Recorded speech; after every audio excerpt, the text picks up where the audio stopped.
Welcome to today's deep dive. We are taking a look at a massive stack of sources today. We really are. We've got research papers, communication analyses, even organizational psychology articles. And we are doing all of this to unpack a single, tiny five-letter word. Just 5 letters. But it's a word that creates just a completely disproportionate amount of anxiety in the modern workplace. Oh, absolutely. It is a word you have almost certainly encountered and probably stressed over if you spend any amount of time navigating professional communication channels. Right. We are talking about the word noted. Such a loaded word. It really is. And to set the scene for you, I want you to imagine this scenario. You've just spent the last 45 minutes carefully drafting a message to a colleague or a manager. We've all been there. Right. And it might be this highly detailed explanation of a complex structural problem, or maybe a comprehensive weekly report you put a ton of extra effort into. Or a really thoughtful suggestion for a pivot in a project's direction. Yes. So you read it over, you check it for clarity, and you hit send. You're anticipating a dialogue or, at least some substantive feedback. Naturally. Then, a few minutes later, your notification pings. You open the message, and sitting right there on your screen is a single-word reply. Noted. Just brutal. And that specific scenario, it really highlights why this topic is so critical to understand. Because in that moment, your brain often just spins completely into overdrive. Oh, totally. You are immediately bombarded with questions about the sender's intent. Exactly. And start wondering, are they satisfied with the report? Are they annoyed by the length of the message? Right. Like, do they actually agree with my thoughtful suggestion, or are they secretly frustrated and just brushing the conversation aside? Yeah, the anxiety is real. So the goal of our deep dive today is to bypass the basic definitions. I mean, we all know what the word functionally means. Right. It means I have taken note of that. Exactly. Instead, we're going to look at the sociological and psychological realities of what this word actually signals when it's deployed in a professional setting. So let's jump straight into the underlying mechanics of this. Why has this highly sterile word become such a common default for so many professionals? Well, our sources suggest this goes far beyond just a lack of vocabulary. It points to a structural shift in how we work. How so? It fundamentally comes down to the reality of asynchronous digital communication and just the sheer volume of information exchange. Ah, okay. If we look at the platforms we use every day, Slack, Microsoft Teams, project management software, the endless email threads, the pace is relentless. It never stops. Right. We're no longer sending a few well-crafted memos a day. People are fielding dozens, sometimes hundreds, of messages across multiple channels. Which creates a bottleneck. Precisely. Yeah. And this creates a severe tension between efficiency and what sociologists call effective signaling. Effective signaling, yeah. Effective signaling is basically how we convey emotion, warmth, and relational cues to one another. Okay, so in a normal face-to-face office environment, effective signaling happens automatically. It does. Like you hand someone a report, they take it, they smile, they nod, and they say, I'll take a look. Exactly. The relationship is maintained. But in a digital environment, typing out all those pleasantries takes time and mental energy that a busy person might simply not have. That's the core issue. The intention behind noted is often entirely about time management rather than emotional signaling. The busy professional is drowning in notifications. So instead of typing a multi-sentence acknowledgement, they use this single word as a life preserver. Exactly. It allows them to clear their inbox slightly faster while fulfilling the basic professional obligation of confirming receipt. That makes a lot of sense. But here's the catch.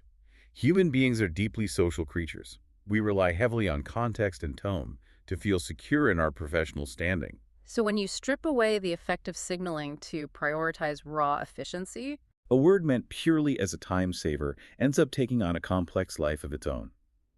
The receiver is left to fill in the emotional blanks, which is exactly where the anxiety originates. wow. Okay, so the sources actually categorize the modern use of this word into 4 distinct hidden meanings or flavors depending on how those blanks get filled in. Yes, the 4 flavors. Let's explore these, starting with the most benign, the completely normal, transactional, noted. Because despite all the anxiety we just discussed, there are many situations where we might be over-policing the tone of a perfectly neutral message. Right. The data definitely supports the existence of a purely transactional use case. It does. Consider an example from the research. A project manager sends a message to a team channel stating the client server will be down for maintenance from 2 p.m. to 3 p.m. And a developer quickly replies, noted. Exactly. In this specific, highly functional context, the word simply translates to understood or I am aware of this constraint. It's just a confirmation of a data point. The sender in that scenario is just acknowledging an environmental fact. Right. There is no reason for the project manager to assume the developer is angry about the server maintenance just because they used a single word. It functions almost like a digital read receipt. Furthermore, in rapid-fire group chats, detailed responses can actually be detrimental. Oh, because it pushes the important info out of view. Yes. If 20 people reply to a scheduling update with full sentences, it clutters the feed and buries the original information. That is so true. In those instances, a brief acknowledgement is actually a courtesy.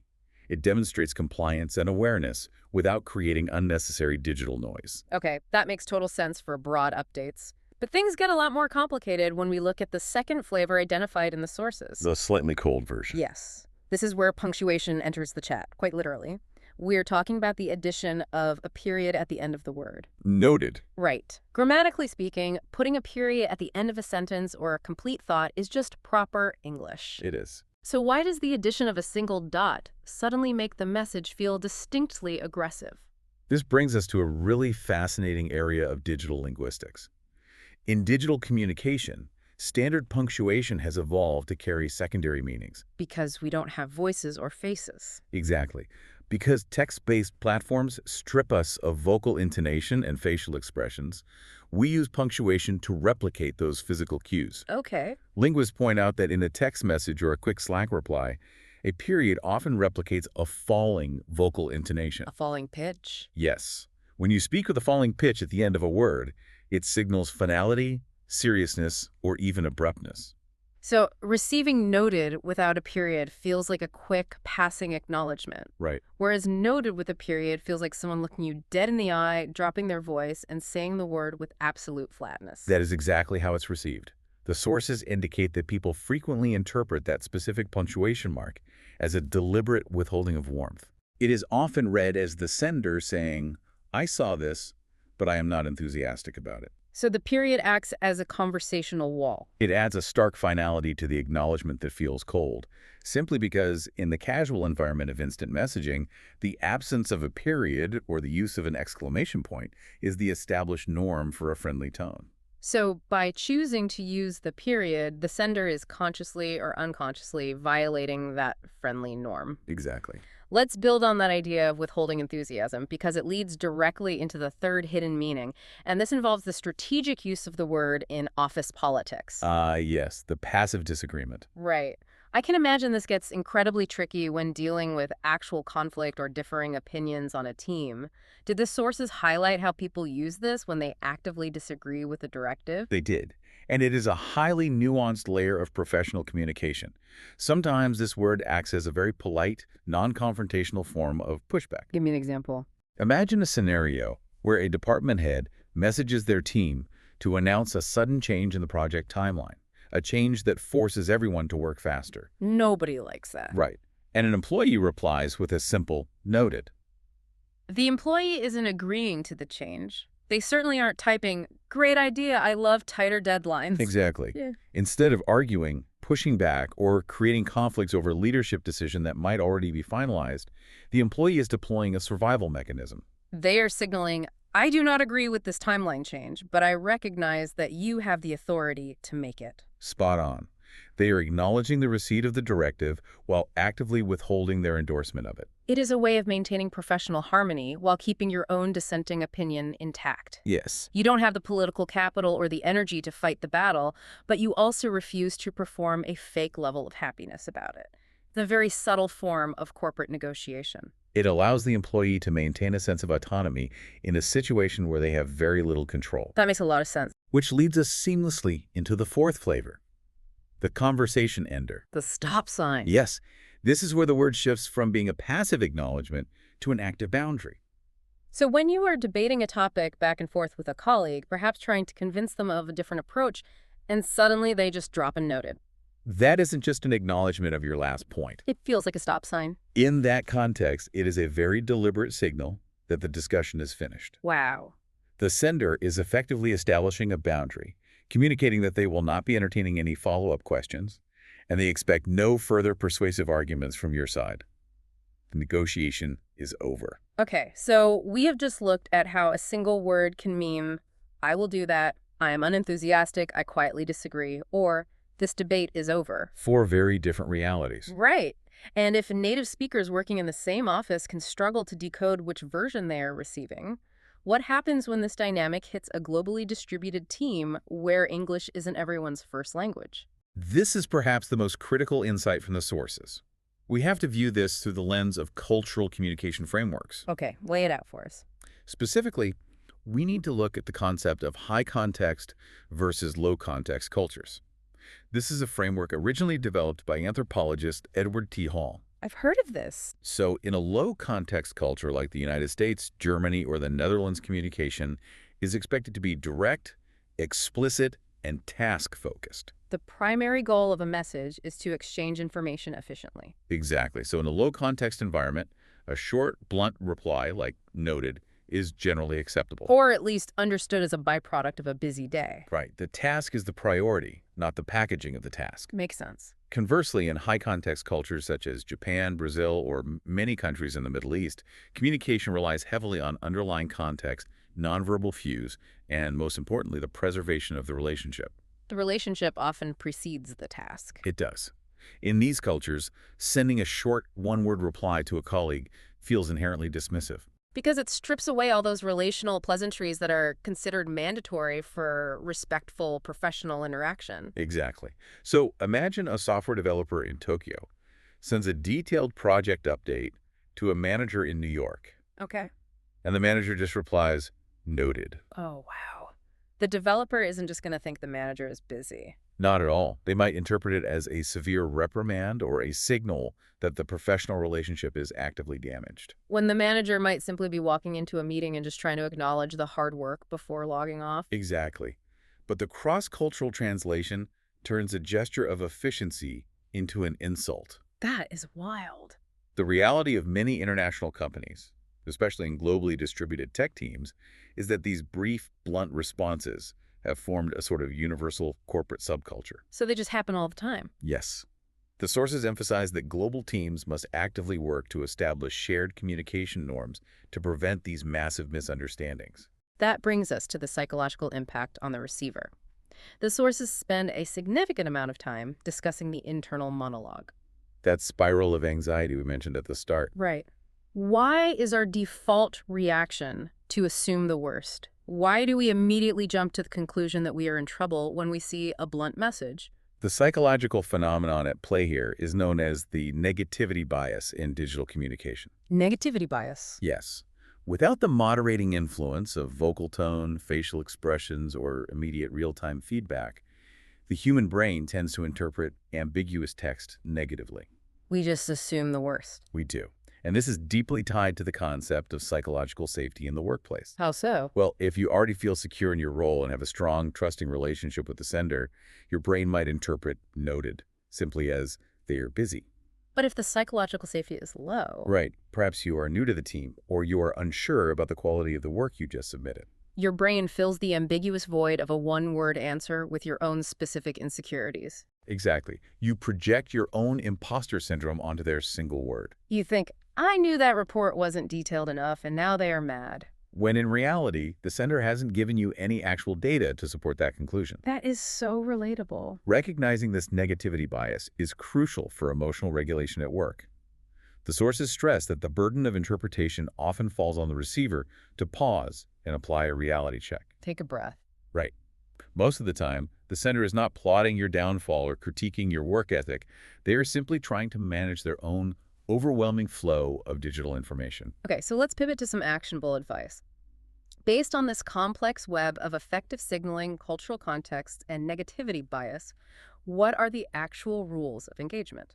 Great question. If you are the one typing the messages, when is it appropriate to deploy this word, and when should you absolutely avoid it?